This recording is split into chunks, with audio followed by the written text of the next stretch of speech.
मंच पर उपस्थित श्री त्रिदंडी चिन्नाजीयर स्वामी जी, डॉक्टर जे रामेश्वर राव मुख्य ट्रस्टी, श्री सी लक्ष्मण राव अध्यक्ष जीवा, मेरे साथी सांसद और तेलंगाना भारतीय जनता पार्टी के अध्यक्ष श्रीमान बंडी संजय कुमार जी, और आज देश भर से अनेक मत, अनेक संप्रदाय के यहाँ पधारे हुए सभी संतगण, सभी आचार्यगण, आप सभी के श्री चरणों में प्रणाम कर मैं मेरी बात की शुरुआत करूं। स्वामी जी की विनम्रता कई बार क्षोभजनक कुछ लोगों के लिए हो जाती है। उन्होंने कहा कि महान स्मारक जो रामानुजाचार्य का उनके जीवन की कल्पना और जीवन के कर्तृत्व से बना है, मेरे आने से लोगों को आने की यहां प्रेरणा होगी। स्वामी जी, संतों का स्वभाव होता है सूक्ष्म लोगों को बढ़ाई कर बड़े करना, परंतु मैं जानता हूं यहां आकर मैं आज चेतना और उत्साह दोनों को प्राप्त कर मेरे जीवन में आगे बढ़ी है। इस प्रकार के जो महापुरुषों के स्मारक होते हैं, वो जिनके अंदर संवेदना होती है, धर्म के लिए, समाज के लिए कुछ करने की प्रेरणा होती है, इच्छा होती है, ऐसे लोगों को अनेक सालों के सालों तक काम करने की चेतना और उत्साह देते हैं। और मैं बड़ी विनम्रता से स्वामी जी आपको कहना चाहता हूं, आप युगों तक ऐसे अनेक धर्म अनुरागी लोगों को प्रेरणा और उत्साह आपका ये भगवत रामानुजाचार्य का जो स्मारक बनाया है वो देता रहेगा। पूज्य संतगण यहाँ उपस्थित है, मैं इस सबके भी कहना चाहता हूं कि कोई भी मत, कोई भी संप्रदाय के अनुयायी वो सभी को एक बार यहाँ आने की प्रेरणा इसलिए देनी चाहिए कि अंततो गत्वा सनातन धर्म की शरण में ही सबके उद्धार का मूल बसा।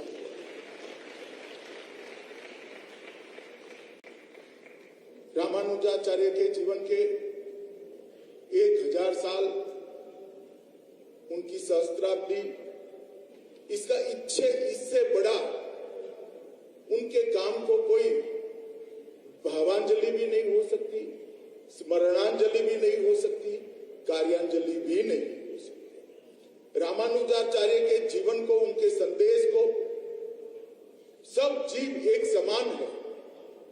वेदों के मूल वाक्य को उन्होंने समय की गर्त से बाहर निकालकर अपने कर्तृत्व से किसी की भी लिए कटु कुछ बोले बगैर अनेक परंपराओं को तोड़ते हुए समाज के बीच में रखा, उसको प्रस्तावित किया, और आज 1000 साल के बाद भी न केवल भारत, पूरे विश्व को वो संदेश दे रहा है।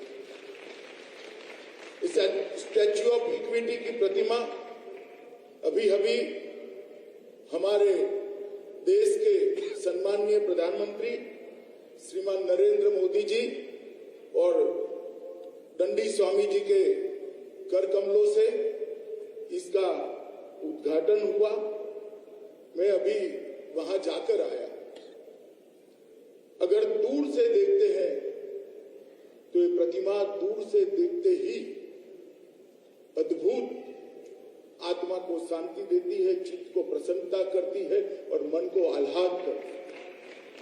मगर जैसे ही नजदीक जाते हैं और वो हॉल से होकर रामानुजाचार्य का संदेश देश की सभी भाषाओं में सभी मुमुक्षुओं को मिल पाए, इस प्रकार की व्यवस्था जो स्वामी जी ने की है, उसको ग्राह्य करते करते करते समय निकालकर जब ऊपर जाकर रामानुजाचार्य के विराट मूर्ति का दर्शन होता है, तब मालूम होता है कि हम कितने बड़े महापुरुष को प्रणाम करने के लिए आए हैं। भगवत रामानुजाचार्य ये पूरे देश, पूरी दुनिया के लिए इक्वालिटी का, समता का जो संदेश दिया, वो इस स्मारक के बाद युगों युगों तक न केवल भारत, समग्र विश्व में एक अपना संदेश, सनातन धर्म का संदेश फैलाने का काम करेगा, उसका मुझे विश्वास है। भारत के इतिहास को महाभारत के पहले से लेकर रामायण काल से लेकर आज तक देखेगा, बहुत सारे उतार चढ़ाव आए और सनातन धर्म भी काल की अनेक थपेड़ों को खाते खाते खाते खाते अपनी अस्तित्व को बचाते हुए कभी दैदीप्यमान स्वरूप से, कभी आगे आने वाले स्वरूप में जाने के लिए एक प्रकार से कभी काल बाह्य होने बगैर सनातन धर्म भी इसके साथ ही आगे बढ़ता है।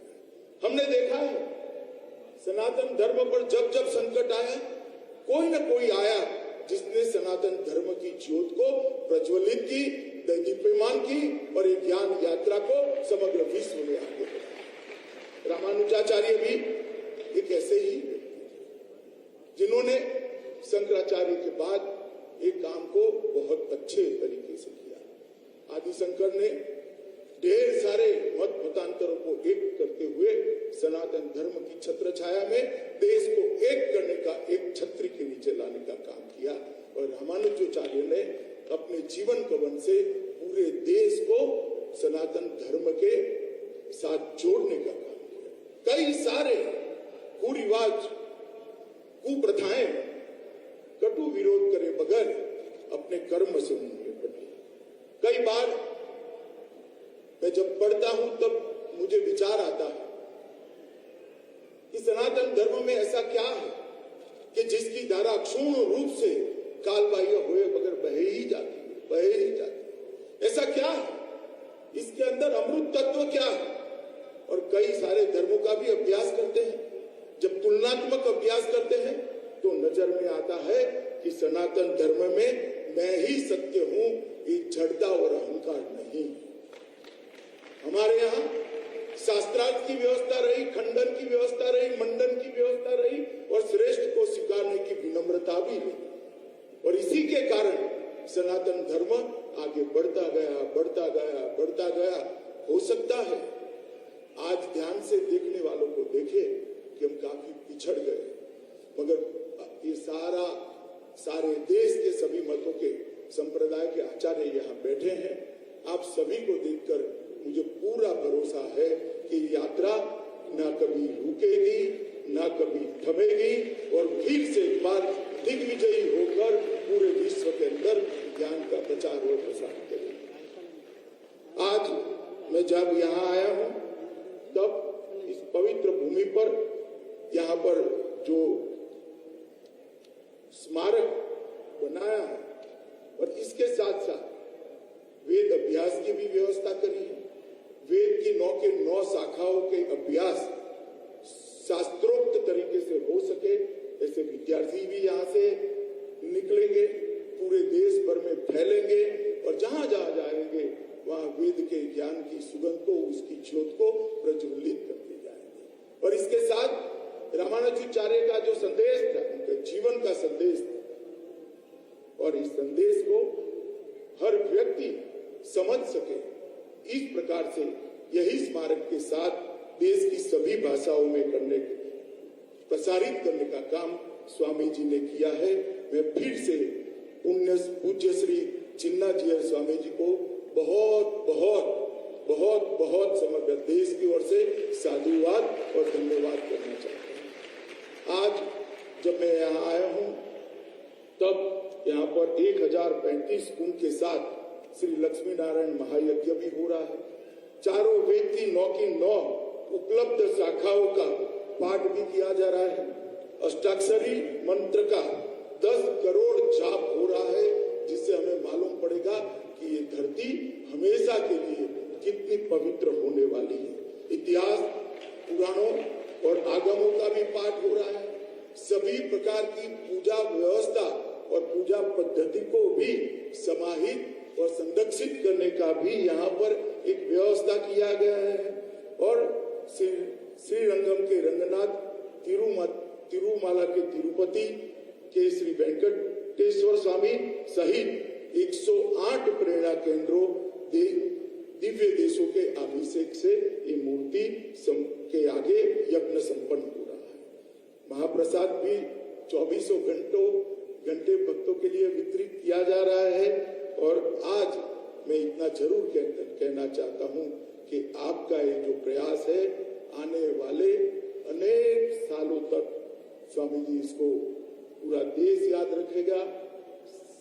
सनातन धर्म के सभी अनुयायी, चाहे किसी भी मत को मानने वाले हो, वो सभी इसको जरूर याद करेंगे, इसका अनुमोदना भी करेंगे। मेरा स्वामी जी से परिचय 2003 में गुजरात में जब भूकंप आया तब हुआ था। स्वामी जी चुपचाप कोई सुविधा, सरकारी सुविधा मांगे बगैर एक गांव पकड़कर बैठ गए थे और वो गांव को पूरा बनाकर ही वहां से। इसके बाद में भी मेरा 2 बार संपर्क आया। मैं वो गांव के उद्घाटन के लिए वहां कच्छ गया था जो स्वामी जी ने बनाया था। और उसके बाद भी जब भी मिला, मुझे आश्चर्य होता है कि इतने बड़े बड़े काम करने की प्रेरणा स्वामी जी कहाँ से लाते हैं और ईश्वर उनको पूरी करने की भी बहुत बड़ी क्षमता देता है।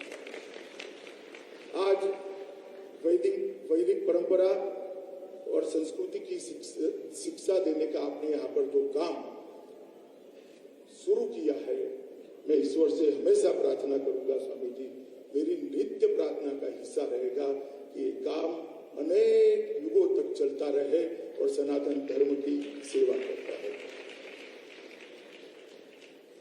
इतने सारे विद्वानों के सामने, इतने सारे संतों के सामने विशिष्टाद्वैत दर्शन पर मेरे लिए कुछ बोलना असंभव है।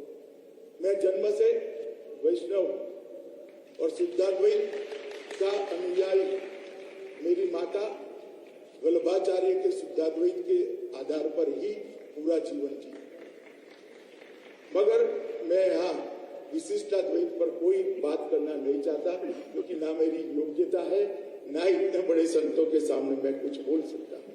परंतु मैं इतना जरूर कहना चाहता हूँ कि आज जब मैं आया हूँ तब मैं रामानुजाचार्य के लिए जरूर कुछ बात करना चाहता हूँ। हिंदू पंचांग में इसका चक्र 60 साल का होता है और 60वां जन्मदिन षष्ठ अब्द पूर्ति के नाम से मनाया जाता है। और हमारे यहाँ शास्त्रों में मनुष्य के पूर्ण जीवन काल का अर्थ है 2 चक्र को जो जीवित रहता है 120 साल के पूर्ण जीवन की कल्पना करी है। और रामानुजाचार्य ने भी 120 साल का पूर्ण आयुष्य इस पृथ्वी पर दिया।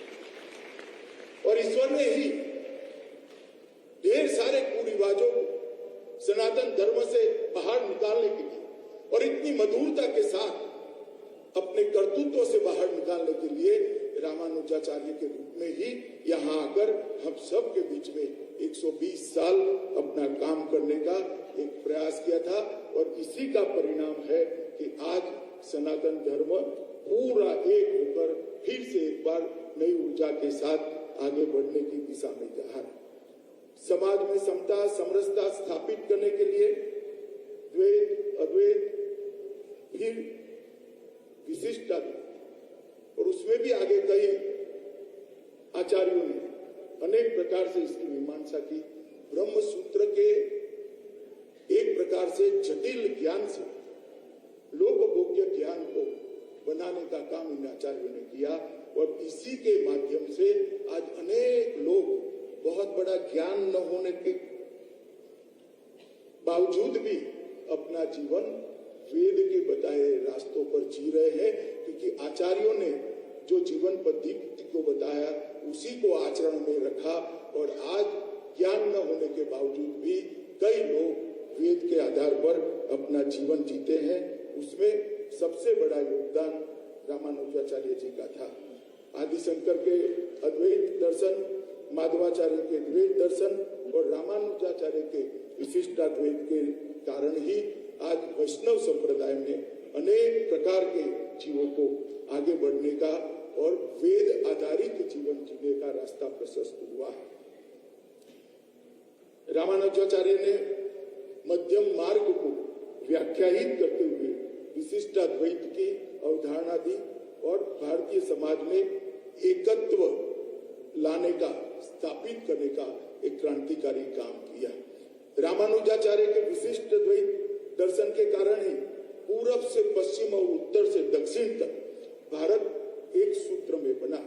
कई सारे भक्ति आंदोलनों के मूल ढूंढेंगे तो रामानुजाचार्य के विशिष्ट द्वैत के अंदर ही हमें मिलेंगे। मैं आगे इस पर आपको बताऊंगा। यहाँ पर बहुत सारे संत बैठे हैं।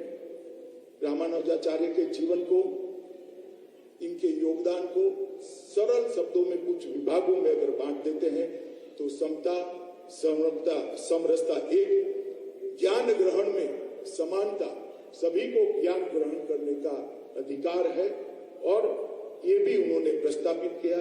जातिगत भेदभाव को भी उस जमाने में 1000 साल पहले समाप्त करने के लिए क्रांतिकारी काम किया। क्षमता के अनुसार काम का विभाजन, पूजा के अधिकारों को भी 20 मंदिर के पूरे संचालन को 20 हिस्सों में बांटा और हर समाज को इसके साथ जोड़ने का उन्होंने काम किया। भाषा की समानता को भी उन्होंने प्रस्तावित किया और मोक्ष के अधिकार को भी एक विशिष्ट वर्ग की जगह सब जीव को मोक्ष का अधिकार है अगर ज्ञान और भक्ति के मार्ग पर चलते हैं, इसको भी उन्होंने किया। और एक मेरे एनालिसिस से मैं जुड़ा है, मैं बात को बताऊंगा। रामानुजाचार्य अपने आप में बहुत विनम्र थे, परंतु वो विद्रोही भी। बहुत सारी कुप्रथाओं को इनके अंदर के विद्रोही आत्मा ने समाप्त करने का काम किया था। आज मैं यहाँ आया हूं तब उन्होंने श्रीरंगम में संन्यास लेने के बाद रामानुजाचार्य शालिग्राम नामक स्थान पर रहने लगे और कई सारे ग्रंथों की रचना की।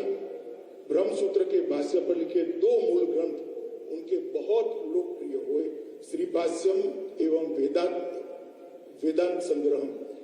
उनके 9 ग्रंथ आज भी ढेर सारी लाइब्रेरी में उपलब्ध है।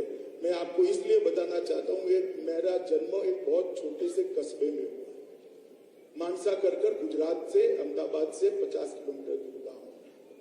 और मेरे गांव में 150 साल पुरानी लाइब्रेरी है। ये 9 के 9 ग्रंथ वो लाइब्रेरी में आज भी उपलब्ध है। संदेश किसी के कर्तृत्व का कितना दूर जाता है, इसका उदाहरण श्री भाष्य वेदांत, वेदांत सार, वेदार्थ संग्रहम, श्री गीता भाष्य, नित्य ग्रंथ, शरणागति गद्य, श्री रंग गद्य और श्री वैकुंठ गद्य। ये 9 के 9 ग्रंथ आज अनेक लाइब्रेरियों के अंदर उपस्थित है और कई जगह पे मुमुक्षु अपनी मुमुक्षा पिपासा को शांत करने का काम करते हैं। रामानुजाचार्य ने, मैंने जैसे पहले कहा, समता और समरसता का मैसेज अपने कर्तृत्व से दिया और उन्होंने सभी वर्ग के लोगों को शिष्य भी बनाया। सभी वर्ग के लोगों के वो भी स्वयं शिष्य थे। और इसी में से आगे बढ़ते हुए रामानुजाचार्य की शिष्य परंपरा में रामानंद हुए। इससे आगे बढ़ते हुए इनके शिष्यों में कबीर, रैदास और सूरदास। और इस प्रकार से ज्ञान परंपरा न जाने कितने प्रदेशों में, कितने गांवों में पहुंची। अगर समता और समरसता का उन्होंने रास्ता न खोला होता तो कबीर दास को एक वेदों के रहस्यों की जानकारी कभी न मिलती, रैदास को वेदों के रहस्यों की जानकारी कभी न मिलती, सूरदास को भी न मिलती। और गोष्ठीपूर्ण की कथा भी बहुत हम सबको प्रेरणा देने वाली है। एक बार कुछ मंत्र सीखने के लिए रामानुजाचार्य गोष्ठीपूर्ण की वहां गए। 18 बार जाने के बाद भी उनको उचित नहीं पाया। 19वीं बार जब गए तब उन्होंने कहा कि आपको मैं मंत्र तो सिखाता हूं, मगर तभी सिखाऊंगा जब अयोग्य के सामने आप उसका उच्चारण नहीं करें। रामानुजाचार्य ने उनसे मंत्र सीखा और मीनार के ऊपर चढ़कर जोर से वो मंत्र को बोले।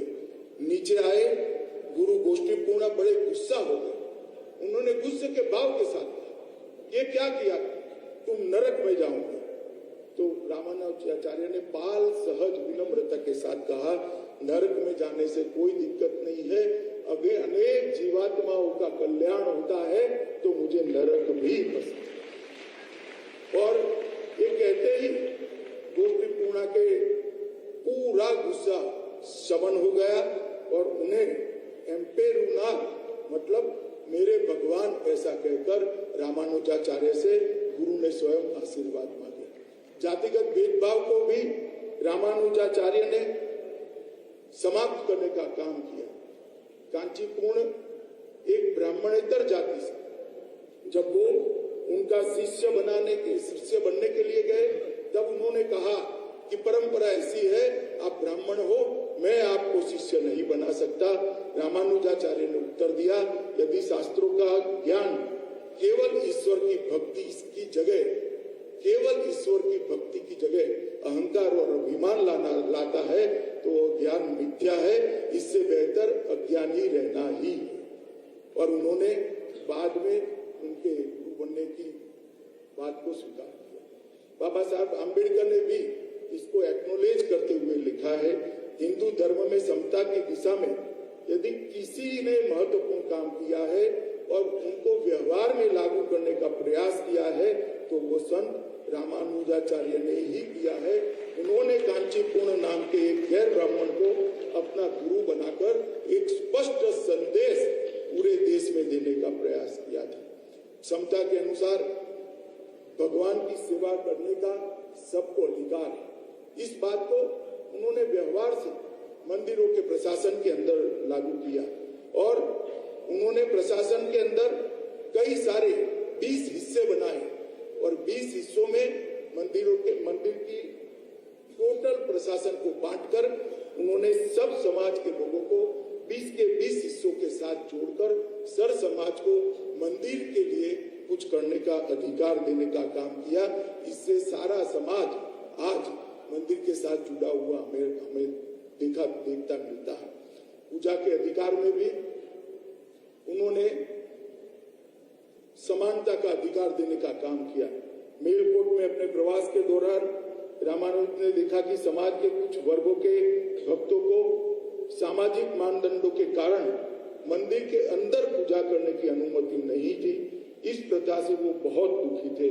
उन्होंने पुरानी प्रथा में कोई बदलाव करे बगैर एक नई प्रथा शुरू की।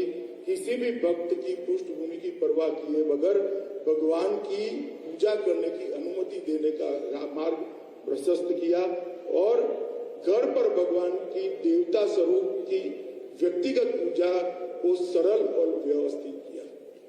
मित्रों, जब हमें दिखता है कि भगवान को मंदिर की जगह घर में ले जाकर समाज के हर वर्ग को पूजा का अधिकार दिया, आगे चलकर जब आक्रांताओं ने हिंदुस्तान पर आक्रमण किया और मंदिर ध्वस्त होने लगे, रामानुजाचार्य ने भगवान को घर में रखकर पूजित करने की जो परंपराएं की थी, इसी के कारण हमारा सनातन धर्म आज बचा हुआ है। आज मेरे घर में भी राजभोग की सेवा लगी हुई है, मेरे घर में भी भगवान को भोग धराए जाते हैं। एक बहुत बड़ा काम था जिन्होंने कपड़े से कपड़े समय के अंदर हमारे सनातन धर्म को टिकाने का काम किया और आगे बढ़ाने का काम। महिला सशक्तिकरण के लिए भी भगवत रामानुजाचार्य ने ढेर सारे काम करे। तिरुवल्ली में एक दलित महिला के साथ शास्त्रार्थ के बाद उन्होंने उस महिला से कहा कि आप मुझसे कई गुना ज्यादा ज्ञानी है। इसके बाद संत रामानुजाचार्य ने इस महिला को दीक्षा दी और उसकी मूर्ति बनाकर, एक दलित महिला की मूर्ति बनाकर मंदिर में प्रस्थापित कर समग्र सनातन धर्म के अनुयायियों को एक संदेश देने का काम उन्होंने किया। भाषा की समानता के लिए भी उन्होंने बहुत सारा काम किया। संस्कृत भाषा के वेद, वेदांत, भगवत गीता, ब्रह्मसूत्र साहित्य का सम्मान करते रहे, परंतु उन्होंने अजवारों के तमिल छंदों को भी मान देने की शुरुआत की और इसके अंदर भी वेद के ज्ञान को ट्रांसलेट करने का काम किया। रामानुजाचार्य ये दोनों भाषाओं को अपनी दोनों आंख मानते थे। इसके कारण ये प्रदेश के अंदर भी आज वेद बचा हुआ है। मोक्ष का अधिकार सिर्फ सन्यासियों को होता था, ऐसी किंवदंती थी। रामानुजाचार्य ने बताया, अगर छोड़ना ही सन्यास है तो अपने जीवात्मा की रक्षा जो ईश्वर पर छोड़ देता है, अपने जीवन को, अपने भाग्य को ईश्वर पर छोड़ देता है, वह भी सन्यासी है और उसको भी मोक्ष का अधिकार है। अपनी सर्वस्व ईश्वर को सौंपने वाला व्यक्ति मोक्ष का अधिकार होता है और सर्व वर्ण के सभी पुरुष और महिलाओं को मोक्ष के अधिकार का भी उन्होंने किया। अंत में मैं एक बात कहना चाहता हूं, उनके पूरे जीवन में हमने तो देखा नहीं, न सुना है, आज ना कोई रामानुजाचार्य से देखा हुआ व्यक्ति पृथ्वी पर अस्तित्व में है, परंतु उनके जीवन से इतना मालूम पड़ता है कि बहुत विनम्रता के साथ बहुत सारी कुप्रथाओं को उन्होंने बदलने का काम किया। मगर वो आत्मा के अंदर, उनकी आत्मा के अंदर कुप्रथाओं के प्रति विद्रोह का ही भाव था। विनम्रता और विद्रोह दो मिल जाते हैं तो सुधार जन्म लेता है। कुप्रथा को अविवेक करे बगैर अपने कर्तृत्व से बदलना, इसी को सुधार कहते हैं और ये काम भगवत रामानुजाचार्य ने किया है। और आज मैं इतना जरूर कह सकता हूं, मैं देश भर के हिस्सों का मैंने भ्रमण किया, देश भर के श्रद्धा केंद्रों के अंदर जाकर मैंने मेरा सर झुका है। कई सारे संप्रदायों में इसके मूल में जाते हैं तो रामानुजाचार्य का विशिष्ट अद्वैत ही आता है। मैं कुछ उदाहरण जरूर देना चाहता हूं। महाराष्ट्र में वारकरी संप्रदाय के मूल में जाएंगे तो आपको रामानुजाचार्य का विशिष्ट अद्वैत का सिद्धांत मिलेगा। राजस्थान और गुजरात के वल्लभ संप्रदाय में जाएंगे तो भी वो मिलेगा। मध्य भारत, बंगाल और मणिपुर के चैतन्य संप्रदाय में जाएंगे तो उसके मूल में भी ये मिलेगा।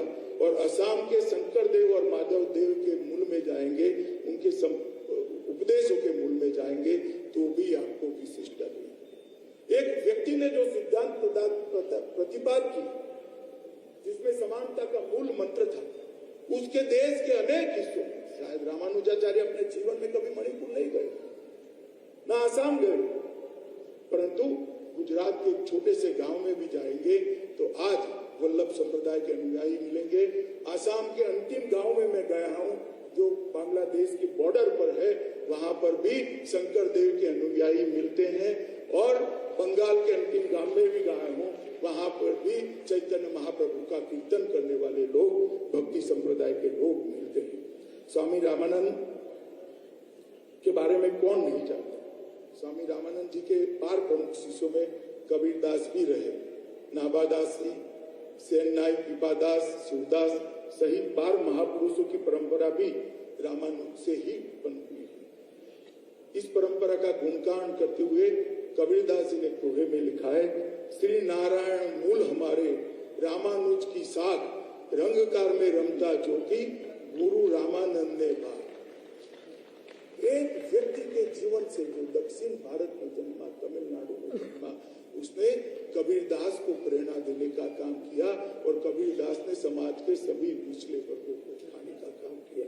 और आज मैं इतना जरूर कहता हूं कि उन्होंने ढेर सारे मैनेजमेंट के लिए भी काम किए थे, मगर इसके बारे में जाने का भी समय नहीं है। आज मैं इतना कहना चाहता हूं, विशिष्टाद्वैत दर्शन और भक्ति संप्रदाय, ये दोनों जब तक पृथ्वी रहेगी तब तक अक्षुण्ण रहेंगे, कभी कालबाह्य नहीं होंगे। और स्वामी जी आपने बनाई हुई मूर्ति भी युगों युगों तक रामानुजाचार्य के संदेश को आगे बढ़ाती जाएगी। और पूज्य संतों और माताओं, बहनों, भाइयों को मैं कहना चाहता हूँ, ये विधि का ही आशीर्वाद, विधाता का ही आशीर्वाद है कि जिस कालखंड में स्टैच्यू ऑफ इक्विटी बनता है, उसी कालखंड में राम मंदिर का भी पुनर्निर्माण, भव्य राम मंदिर का होता है। इसी कालखंड में काशी विश्वनाथ कॉरिडोर का भी 650 साल के बाद पुनरुद्धार होता है। इसी कालखंड में केदार धाम भी बनता है। इसी कालखंड के अंदर बद्री धाम का भी पुनर्निर्माण का निर्माण होता है। एक कालखंड है जहां से जहां से सनातन धर्म को उठकर जागरूक होकर समग्र विश्व के अंदर अपने नैतिक ज्ञान को आगे बढ़ाना है मित्रों। और आज मुझे यहाँ पर इस कार्यक्रम में स्वामी जी ने निमंत्रित किया। मैं जीवन भर आपका कृतज्ञ रहूंगा स्वामी जी। आपने एक महान कार्य के अंदर मुझे जोड़ा और रामानुजाचार्य के लिए कुछ बोलने का मुझे अवसर दिया। मैं मानता हूं कि सालों सालों तक आपका बनाया हुआ रामानुजाचार्य का ये स्टैच्यू ऑफ इक्विटी विशिष्ट अद्वैत का संदेश विश्व भर को देगा, समानता का संदेश विश्व भर को देगा और सनातन धर्म का संदेश विश्व भर को देगा। फिर से एक बार समग्र देशवासियों की ओर से आपको प्रणाम कर मेरी वाणी को विराम देता हूँ। वंदे मातरम।